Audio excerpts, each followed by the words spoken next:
You might be thinking of doing your Masters by online or distance learning. Some universities are offering this option for more courses as a way of limiting potential disruption to on-campus teaching, and actually at postgrad level, lots of students prefer to study this way anyway. It's a really good way of balancing study with other commitments, such as work or family, particularly if you're returning to a Masters after a period in work. But what does online learning actually involve, and is there a difference between online and distance learning, and what does it all mean in practice? This video will offer a quick introduction and explanation.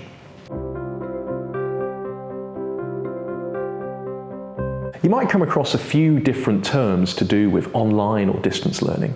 Let's clarify them. First of all, there isn't necessarily a big difference between distance learning and online learning.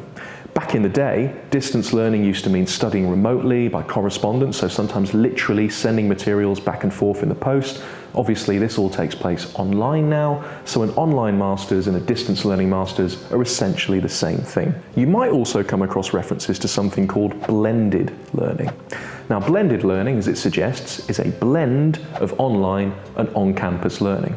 So it's a really good way of doing some Masters courses where students can study independently for a lot of the course, but they do sometimes need to be in a specific place with specific people and specific facilities, for practical training, group workshops, presentations, and so on.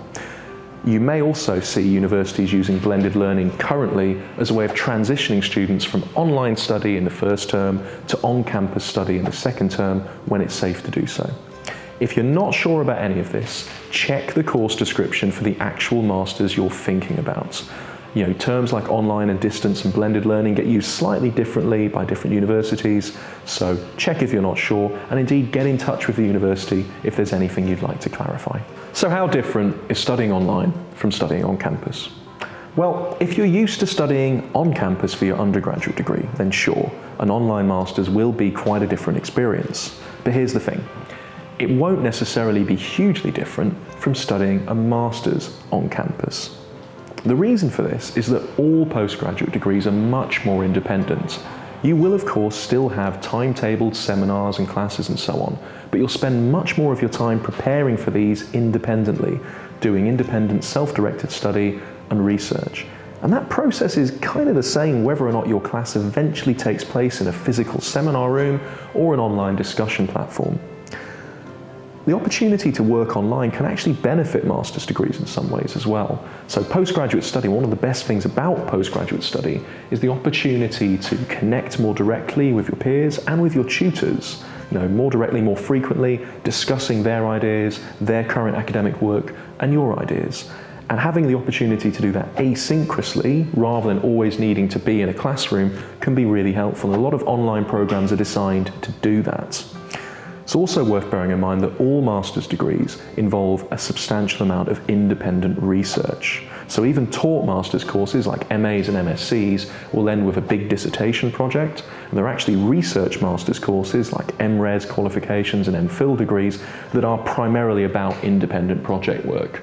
And it doesn't really matter where you are when you do research like that. Provided you've got access to the resources and materials you need, the experience is going to be very similar, whether you're living 10 minutes from your campus or perhaps a few hours away. How different is funding for an online or distance learning Masters? Well, the short answer, it's pretty much the same. One thing you do need to bear in mind though is that your course won't necessarily cost less. The reason for this is that universities still have to provide the same teaching expertise, a lot of the same facilities, and some additional resources to allow you to study more flexibly. Spend some time comparing courses and get a sense of what things actually cost, but don't automatically assume it will be less. The really good news though is that your online Masters will be eligible for pretty much all of the same funding as an on-campus degree. That includes postgraduate student loans. We've actually made a full video about these and there's a guide on the website if you want to get more information.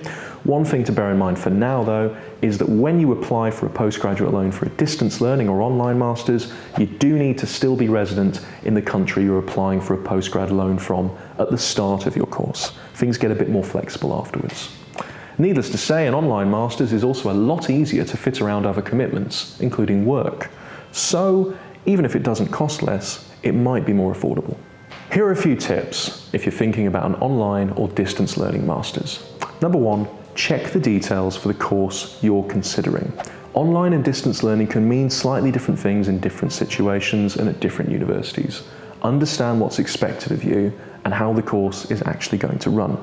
Number two, look at the timetable as well. You may still have set classes at set times that you need to log on and be available for. It's a good idea to know about those in advance. Number three, do look at other flexible study options. Online and distance learning can be a great way to do a master's, but blended learning could also be useful if there's a course that has some practical elements you'd like to take advantage of. Number four, don't overstretch yourself. Just because a course takes place online doesn't mean it's not going to be very demanding. You'll need to do a lot of independent study. You'll need to be able to balance that potentially alongside other commitments. So think about how your week is actually going to look before you commit to it. I hope this has been useful. Follow us if you'd like some more tips and advice, and check out the guides on our website. Thanks.